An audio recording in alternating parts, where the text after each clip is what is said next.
এর ভিতর কোনো হক না ভাই আধা কেজি দিলেন কে না এই যে শুকুর ভাই আদি দিলেন কে হে রকম আদি তো থাকবো আদি তো থাকবো ভাই আদি ছাড়া মাংস হইব না তারপরও একটা নিজেরই আছে না তারপর আমি কোনো যে ভাই আমার দি আরেকটা কথা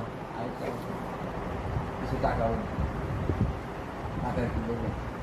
টাকা একটু দেবেন বাইকে থাকলে দিবেন না থাকলে নাই না খালি হ্যাঁ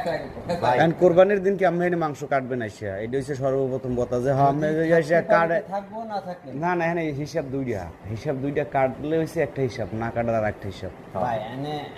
স্যারের ডিউটি বুঝা করতে হবে। না এটা আমার ডিউটি এটা তো আর যে আর জিনিস সে তো বুঝবেন আমার কথা সোজা বুঝেন কারণ হচ্ছে ডিউটি থাকতে কারণ এনে স্যারের আগে আমার না আমার কথাটা শেষ দেব তারপরে চিন্তা করব আমার কথাটা শেষ করেন মামায় খাইবো থাকি বাসা তো পুরো আমরা তো মাংস দিতে ভাত খাওয়া নিলে আমরা কিনবে না না আমার ওইটা না কথা আলম ভাই আমার কথা হচ্ছে মামা এই জায়গা গরুটা পালবে খাওয়াইবে দোয়াইবে মুখ পরিষ্কার করবে এ কাটবে এর লাগে যদি আমি সামনাসামনি আইয়া যদি হের হিসাব করে আবার ভিডিও করো